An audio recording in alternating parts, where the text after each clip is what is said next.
आगे चलते हैं स्टूडेंट्स, डिस्कस करते हैं इन्वायरमेंटल पोल्यूशन को। तो ये पोल्यूशन इन्वायरमेंट में कैसे होती है? ये पोल्यूटेंट्स की वजह से होती है। तो फर्स्ट ऑफ ऑल तो हम पोल्यूटेंट्स को डिफाइन करते हैं। Any substance that harms humans, animals, plants और natural balance of ecosystem is called pollutant.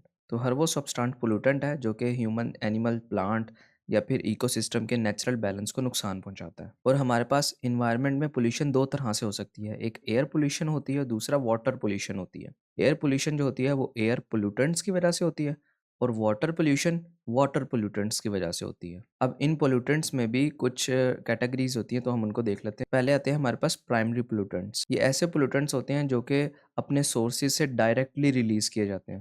जैसा कि ह्यूमन एक्टिविटीज़ की वजह से हम व्हीकल्स चलाते हैं, तो जो उससे स्मोक निकलता है, तो वो स्मोक में भी हमारे पास प्राइमरी पोल्यूटेंट्स होते हैं। और इसके बाद है सेकेंडरी पोल्यूटेंट्स। ये ऐसे पोल्यूटेंट होते हैं जो कि इन्वायरमेंट में एयर में मौजूद दूसरे गैसेस के साथ रिएक्ट करते हैं और पोल्यूटेंट की फॉर्म ले लेते हैं। जैसे कि इन्वायरमेंट में ओजोन या एसिड्स जो मौजूद होते हैं वो सेकेंडरी पोल्यूटेंट्स कहलाते हैं। इसके बाद अगर हम एयर पोल्यूटेंट्स को डिटेल में डिस्कस करें, तो एयर पोल्यूटेंट में सबसे पहला हमारे पास पोल्यूटेंट आता है कार्बन मोनोऑक्साइड। कार्बन मोनोऑक्साइड क्या है? अब चूंकि ये एक एयर पोल्यूटेंट है, तो ये गैस की फॉर्म में एग्जिस्ट करता है।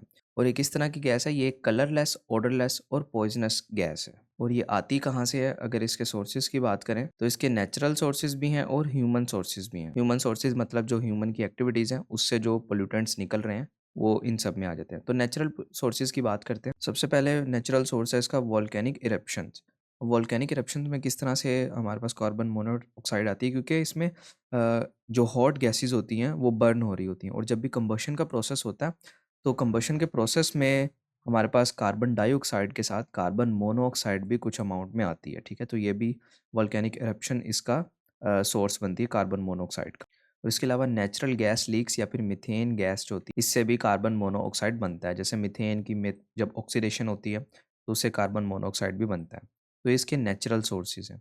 इसके अलावा अगर ह्यूमन सोर्सेज की बात करें, ह्यूमन एक्टिविटीज़ की बात करें, तो इसमें फ्यूल के बर्न होने से, कंबशन होने से हमारे पास कार्बन मोनोऑक्साइड बनती है। अब जैसे कि फ्यूल बर्न होता है, व्हीकल्स में भी बर्न होता है, फैक्ट्रीज़ में भी बर्न होता है, फॉरेस्ट फायर में भी होता है, और इनकम्प्लीट कंबशन की वजह से भी हमारे पास कार्बन मोनोऑक्साइड की कुछ अमाउंट आती है। यानी कि कंबशन का प्रोसेस जहाँ पर भी होता है, यहाँ तक कि हम अपने किचन के अंदर जो कंबशन का प्रोसेस करते हैं, उससे भी कार्बन डाइऑक्साइड रिलीज़ होता है और साथ कुछ अमाउंट में कार्बन मोनोऑक्साइड भी रिलीज़ होता है।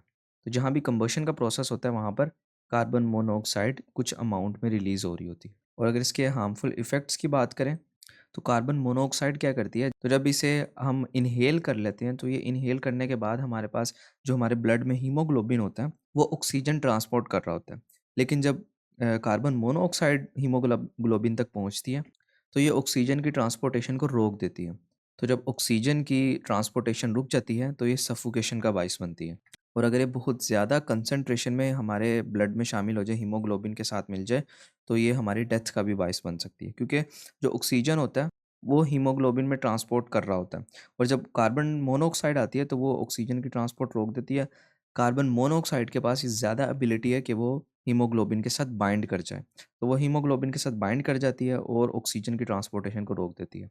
तो इसकी वजह से अगर ये बहुत ही ज़्यादा अमाउंट में होती है, तो हमारी डेथ भी हो सकती है। तो इस तरह से कार्बन मोनोऑक्साइड एयर पोल्यूटेंट का काम करती है। इसके बाद नेक्स्ट हम डिस्कस करें, तो हमारे पास नाइट्रोजन ऑक्साइड्स हैं, ये भी एयर पोल्यूटेंट है। नाइट्रोजन ऑक्साइड में कौन कौन से आते हैं? नाइट्रोजन मोनोऑक्साइड और नाइट्रोजन डाइऑक्साइड आते हैं। और अगर इसके नेचुरल सोर्स की बात करें, सॉइल के अंदर कुछ बैक्टीरिया पाए जाते हैं, उन बैक्टीरिया से हमारे पास ये पोल्यूटेंट्स निकलते हैं नाइट्रोजन के। तो ये इनका नेचुरल सोर्स है। और अगर इनकी ह्यूमन सोर्सेज की बात करें, ह्यूमन एक्टिविटीज़ की, तो फैक्ट्रीज़ या इंजन्स के अंदर जो कोल, ऑयल, पेट्रोल और गैस बर्न होती है, उसके रिज़ल्ट में जो हमारे पास स्मोक निकलता है या जो गैसेज़ निकलती हैं, उन गैसेज़ में भी नाइट्रोजन मोनोऑक्साइड और नाइट्रोजन डाइऑक्साइड शामिल होते हैं। तो हार्मफुल इफ़ेक्ट्स में आता है कि ये स्मोक प्रोड्यूस करती है, ब्रीथिंग प्रोसेस में, रेस्पिरेशन में ये प्रॉब्लम क्रिएट करती है, और इसके अलावा ये एसिड रेन का भी बाइस बनती है। एसिड रेन का किस तरह से बाइस बनते हैं, ये हम आगे चल के इसको डिस्कस करते हैं। तो इसके रिएक्शंस देखते हैं हम कि किस तरह से इन्वायरमेंट में कार्बन मोनोऑक्साइड और कार्बन डाइऑक्साइड रिएक्ट करते हैं और एयर पोल्यूटेंट की तरह बिहेव करते हैं। तो हम इसको देखते हैं डीपली।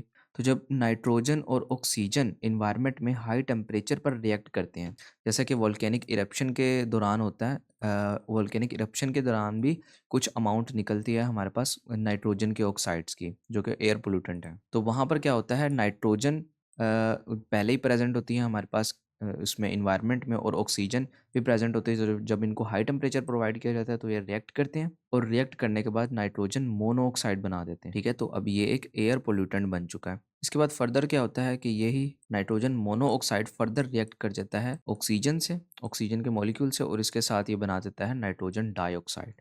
और यही नाइट्रोजन डाइऑक्साइड है जो आगे चल के वाटर से रिएक्ट करती है, और ये हमारे पास नाइट्रिक एसिड बना देती है। नाइट्रिक एसिड बनाने से ये हमारे पास एसिड रेन की भी वजह बनती है। तो इस तरह से हमने देखा कि नाइट्रोजन के ऑक्साइड्स किस तरह से एयर पोल्यूटेंट का काम करते हैं और इन्वायरमेंट में रिएक्ट करते हैं। इसके बाद नेक्स्ट पोल्यूटेंट है सल्फर ऑक्साइड। सल्फर ऑक्साइड में हमारे पास सल्फर डाइऑक्साइड या सल्फर ट्राइऑक्साइड भी आ जाता है। और अब इन दोनों गैसेस के मेन नेचुरल सोर्सेज क्या होते हैं?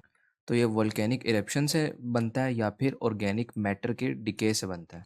और अगर ह्यूमन सोर्सेज की बात करें तो ये burning of coal and oil से बनता है, जो कि सल्फ़र कंटेन करते हैं। अब देखें, जो सल्फ़र कंटेन करते हैं तो इससे क्या होता है, सल्फ़र जब रिएक्ट करता है ऑक्सीजन के साथ तो ये सल्फ़र डाइऑक्साइड बना देता है, और इसके साथ साथ यही सल्फ़र डाइऑक्साइड फर्दर रिएक्ट करता है ऑक्सीजन के साथ तो ये सल्फ़र ट्राइऑक्साइड बना देता है। तो यहाँ पर देखें हमारे पास सल्फ़र डाइऑक्साइड जो कि एक एयर पोल्यूटेंट है, और सल्फ़र ट्राइऑक्साइड ये भी एक एयर पोल्यूटेंट है।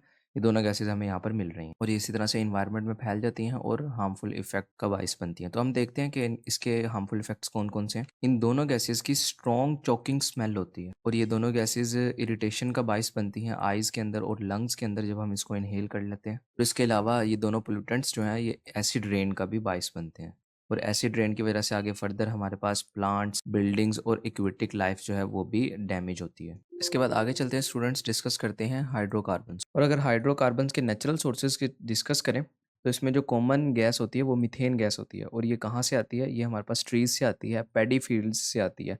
ठीक है, पैडी फील्ड से इस तरह की फील्ड्स होती हैं जो कि मीथेन गैस को रिलीज़ करती हैं, और इसके साथ बैक्टीरिया से भी हमारे पास मीथेन गैस आती है। तो व्हीकल्स के अंदर जो गैस और फ्यूल बर्न होता है वहाँ से हमारे पास हाइड्रोकार्बन आते हैं, और इसके अलावा जो हम कोल और वुड को बर्न करते हैं वहाँ से भी हमारे पास हाइड्रोकार्बन आती है, और इसके अलावा सॉल्वेंट को इवेपोरेट करते हैं तो हमारे पास हाइड्रोकार्बन्स मिलते हैं। और अगर इनके इफ़ेक्ट्स की बात करें तो वो कुछ हाइड्रोकार्बन्स होते हैं वो कैंसर का बाइस भी बनते हैं, और ये स्मोक की फॉर्मेशन का भी बाइस बनते हैं, और इसके अलावा लोअर एटमॉस्फेयर में ओजोन की फॉर्मेशन का भी बाइस बनते हैं हमारे पास जो है हमारे हाइड्रोकार्बन्स।